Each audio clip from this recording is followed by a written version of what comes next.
بسم اللہ الرحمن الرحیم۔ روزانہ نماز فجر کے بعد قرآن کی یہ سورت پڑھو۔ حشر کے میدان میں اللہ فرمائے گا، یہ میرا سب سے لاڈلا بندہ ہے، میں اس سے راضی ہوں۔ محترم ناظرین، اللہ تعالیٰ کی رضا، خوشنودی اور قرب وہ نعمت ہے جس کے سامنے دنیا کی ساری نعمتیں ہیچ ہو جاتی ہیں۔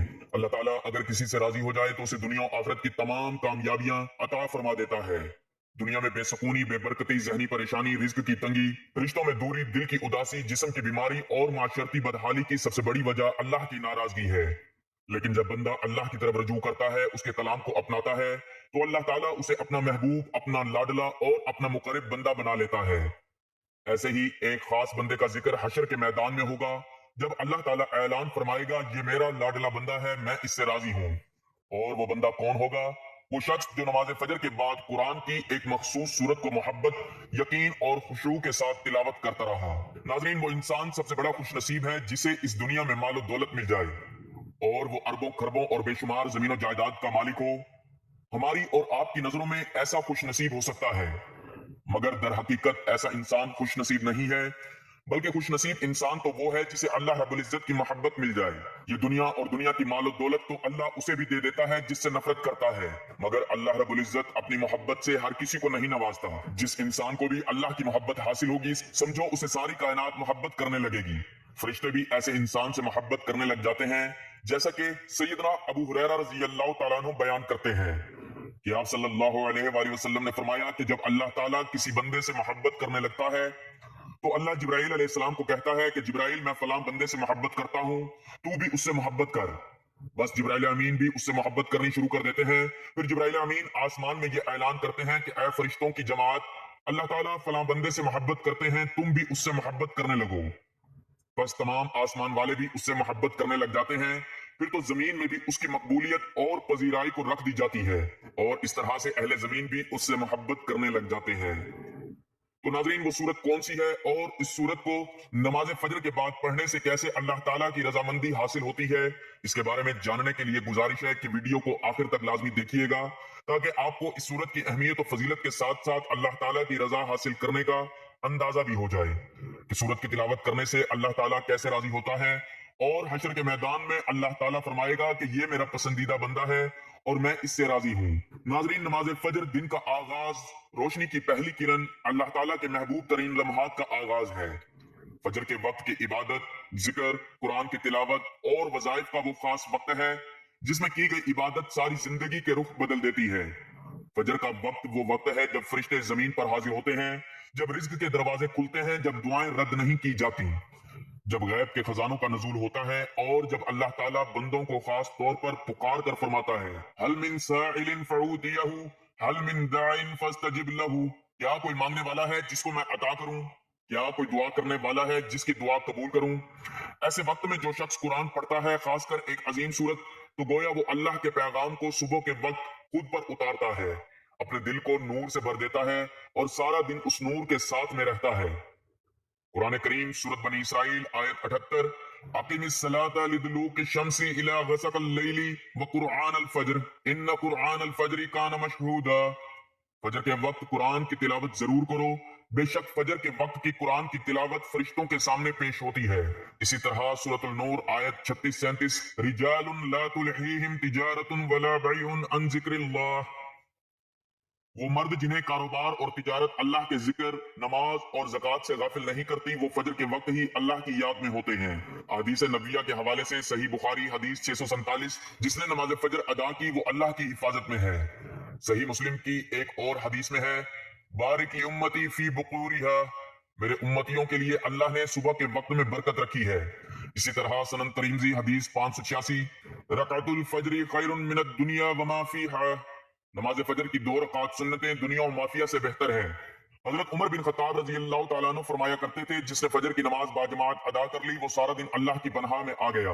حضرت امام غزالی رحمۃ اللہ علیہ فرماتے ہیں، فجر کے وقت دل سب سے زیادہ بیدار اور صاف ہوتا ہے، یہی وقت ہے جب دل میں قرآن کا نور اترتا ہے۔ اللہ تعالیٰ قرآن پاک میں ارشاد فرماتا ہے، حضرت ابو ہریرہ رضی اللہ تعالیٰ عنہ سے مروی ہے، رسول اللہ صلی اللہ علیہ وآلہ وسلم نے فرمایا، اللہ تعالیٰ فرماتا ہے، میں اپنے بندے کے گمان کے ساتھ ہوں، اور جب وہ میرا ذکر کرتا ہے تو میں اس کے ساتھ ہوتا ہوں، اگر وہ مجھے اپنے دل میں یاد کرتا ہے تو میں بھی اسے اپنے دل میں یاد کرتا ہوں، اور اگر وہ مجھے لوگوں کے مجمع میں یاد کرتا ہے